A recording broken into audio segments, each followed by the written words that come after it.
I get. Alright. Countdown to Christmas, day 20. The film is Die Hard. If you were wondering if Die Hard is a Christmas movie, there we go. I've confirmed it for you. It's a Christmas movie. If there's any question, then the answer is yes. Okay, directed by John McTiernan, but we're going to start with a man named Roderick Thorpe.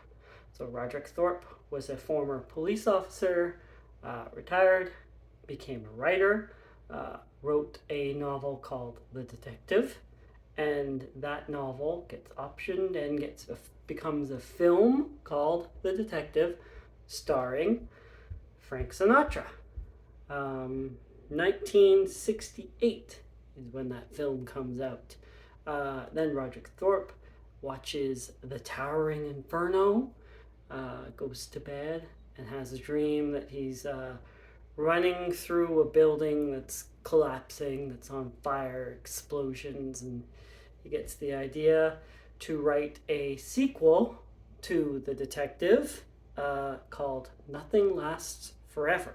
And that came out in 1979.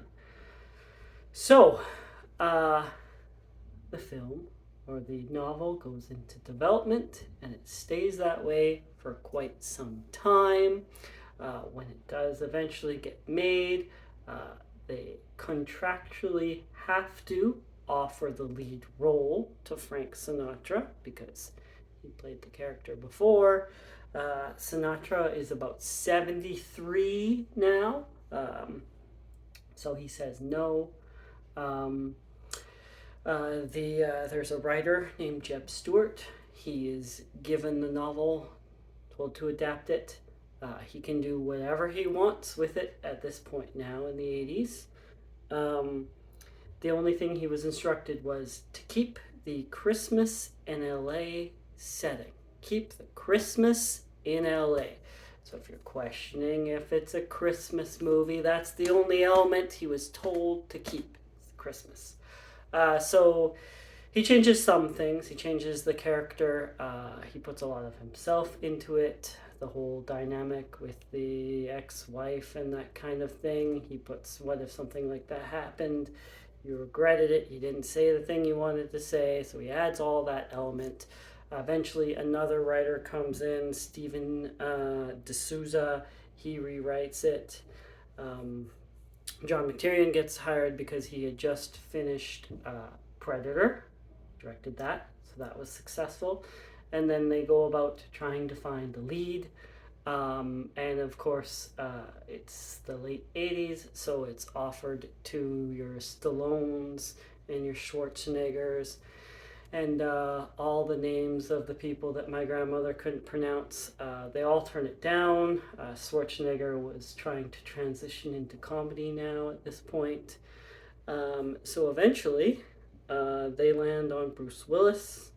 And at the time, that was kind of a risky move because Bruce Willis was known for Moonlighting, TV show. Not a lot of actors transitioned this way from the small screen to the big screen, especially in big action movies. When your action stars are Jean Claude Van Damme and Arnold Schwarzenegger, Bruce Willis doesn't quite fit that mold. So gives a different dynamic to the action film, right?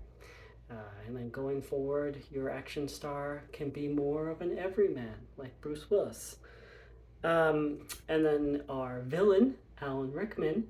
This is Alan Rickman's first feature film. No film credits to this point at the time. A producer saw him on Broadway, thought he would be perfect for the villain. So, a bit of a gamble here, right? Unproven lead in the lead, and unproven actor as your villain, but works out all right in the end, doesn't it? Um, yeah, so the film we're talking about, not only because it's a Christmas movie, but it was nominated for Best Editing, Best Visual Effects, and Best Sound Mixing and Sound Editing. They were separate at this time. Doesn't win any of those, but it does become the is Die Hard a Christmas movie, right? This is the biggest movie of, is it a Christmas movie? I think, right? It's a Christmas movie. Die Hard's a Christmas movie. All right. All right. Yippee-ki-yay, Mr. Falcon. That's it. Like, subscribe. See you later.